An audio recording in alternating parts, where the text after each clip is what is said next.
దిగంబరా దిగంబరా శ్రీపాదవల్లభ దిగంబర శ్రీపాదరాజం శరణం ప్రపద్యే.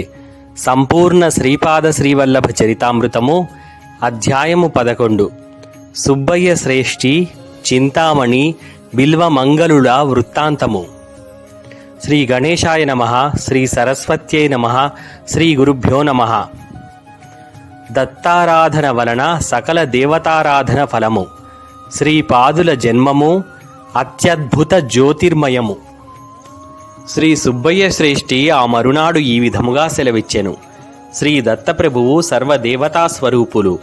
దత్తారాధనము చేసిన సకల దేవతారాధన చేసిన ఫలితము లభించును.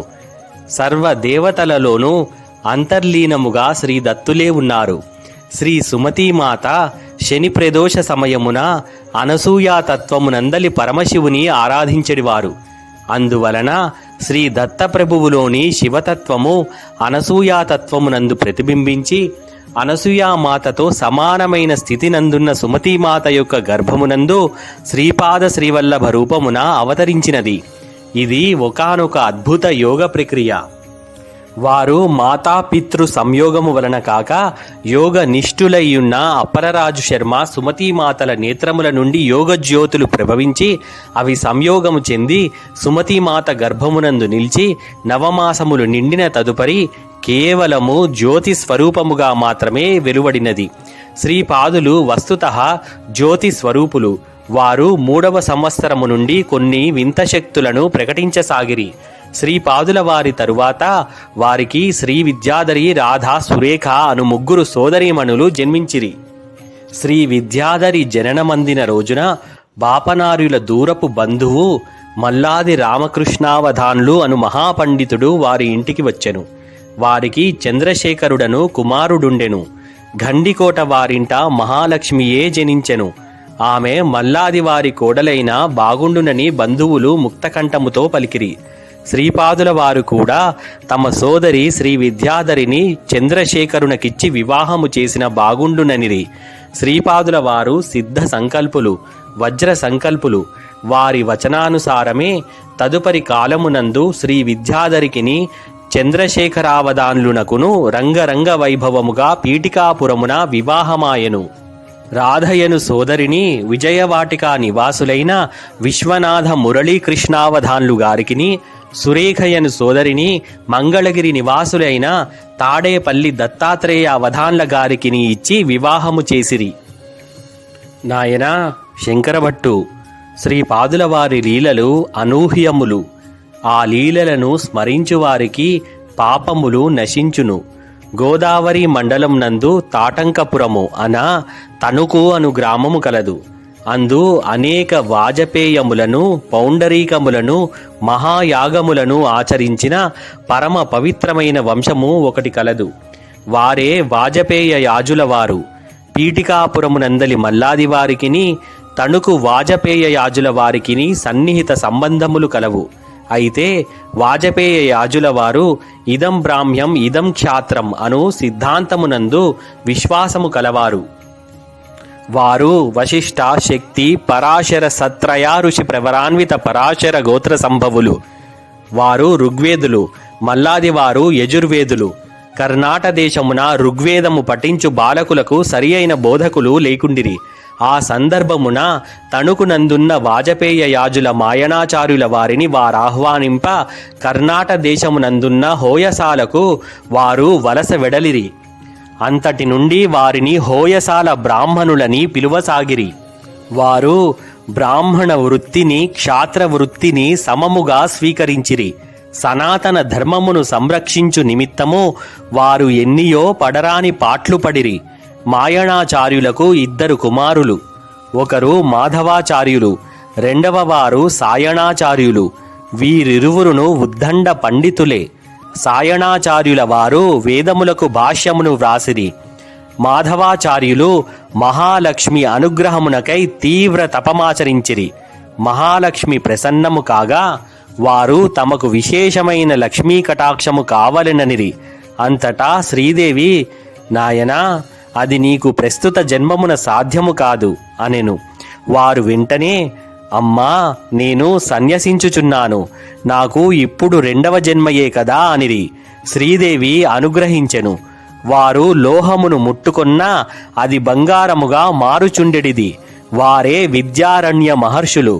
వారిని శ్రీపాదుల వారు అనుగ్రహించిరి.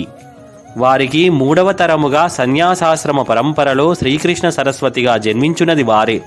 శ్రీపాదులు భవిష్యత్తులో నృసింహ సరస్వతిగా అవతరించినప్పుడు వారికి శ్రీకృష్ణ సరస్వతి సన్యాసాశ్రమ గురువులుగా నుందురు.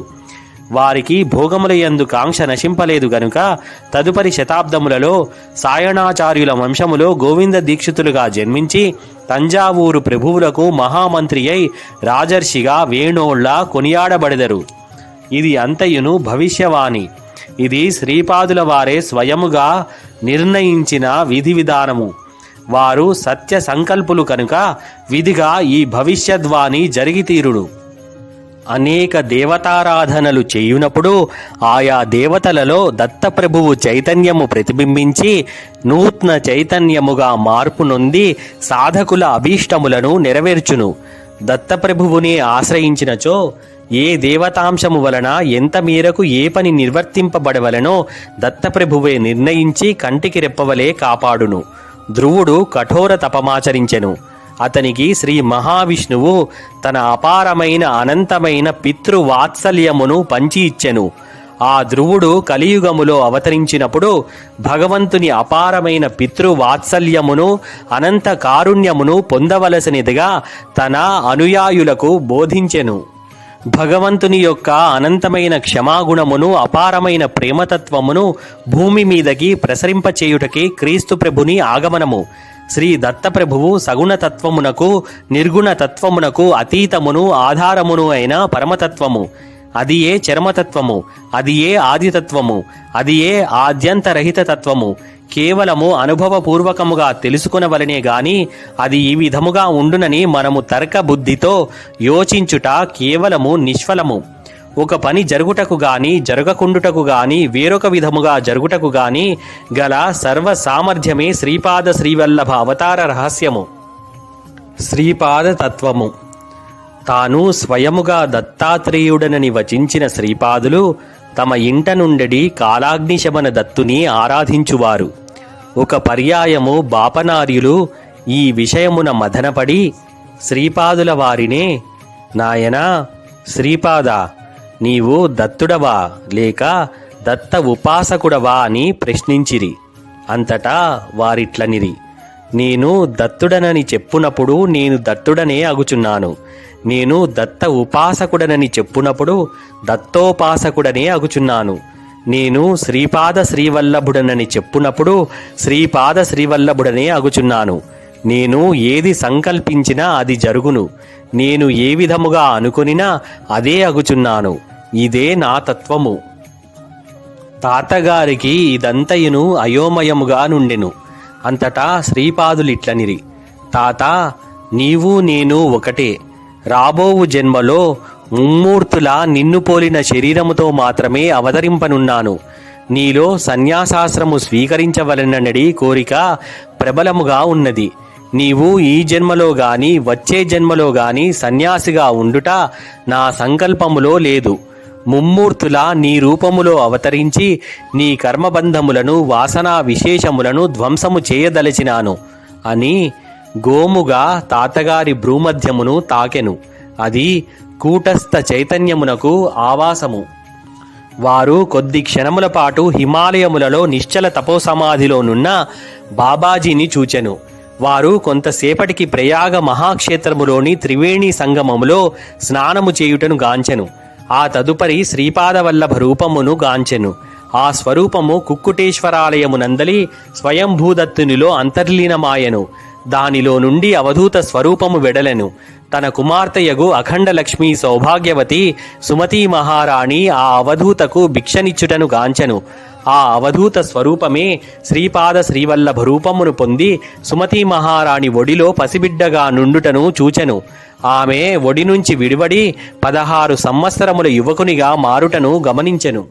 ఆ నవయువకుడు తన వంక గంభీర దృక్కులను ప్రసరించి ముమ్మూర్తులా తన స్వరూపమును పొందెను. అయితే ఆ మూర్తి సన్యాసిగా నుండెను. ఏదో 2 పవిత్ర నదుల సంగమ స్థలములో స్నానము చేసి తన శిష్య బృందముతో ఠీవిగా నడుచుచుండెను. ఆ సన్యాసి తన వంక చూసి ఇట్లు పలికెను, ఓహో, నేను ఎవరా అని విచికిత్సలో ఉన్నట్లున్నావు. నన్ను నృసింహ సరస్వతి అందురు. ఇది గంధర్వపురము. ఈ మాటలు పలికిన కొద్ది క్షణములలోనే తన అంగవస్త్రమును నదిలో వైచి దానిమీద కూర్చొని శ్రీశైలమును చేరెను. అచ్చట కదలీవనమునందలి మహాపురుషులు మహాయోగులు సాష్టాంగ ప్రణామములు చేసిరి. వారందరూ, మహాప్రభు, మీ రాక కోసం అనేక వందల సంవత్సరముల నుండి తపమాచరించుచున్నాము. మమ్ములా ధన్యుల చేయవలసినదని ప్రార్థించిరి. అనేక సంవత్సరములు అచట తపమాచరించిన మీదట కేవలము కౌపీనధారి అయి వృద్ధరూపమును పొందునట్లు కనిపించెను. అత్యంత తీక్షణ దృక్కులను బాపనారుల ఎడల ప్రసరింపజేయుచు, ఈ నా స్వరూపమును స్వామి సమర్థుడని అందురు అని వచించెను. కొంతసేపటికి శరీర త్యాగము చేసి తన ప్రాణశక్తిని ఒకానొక వటవృక్షమునందును తన దివ్యాత్మను శ్రీశైలమునందలి మల్లికార్జున శివలింగమునందును విలీనము కావించినట్లు గాంచెను.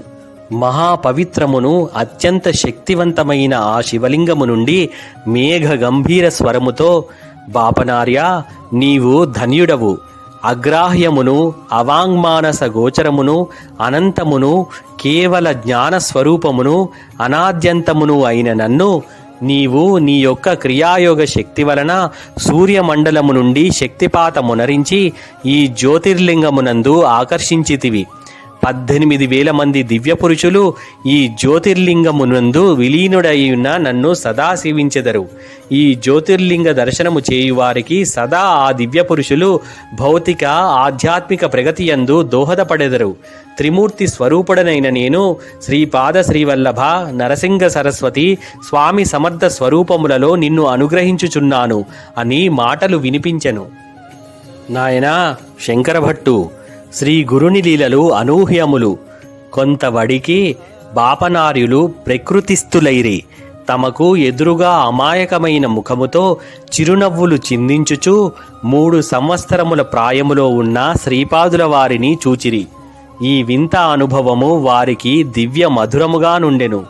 శ్రీపాదుల వారిని తమ గుండెలకు హత్తుకొనిరి. కొంతసేపు వారు దివ్య తన్మయావస్థలో నుండిరి. ఆ తన్మయావస్థ నుండి స్వస్థులై అగ్నిహోత్ర కార్యక్రమమునకు పూనుకొనిరి. శ్రీపాద శ్రీవల్లభులకు జయము జయము. సద్గురు పరబ్రహ్మార్పణమస్తు.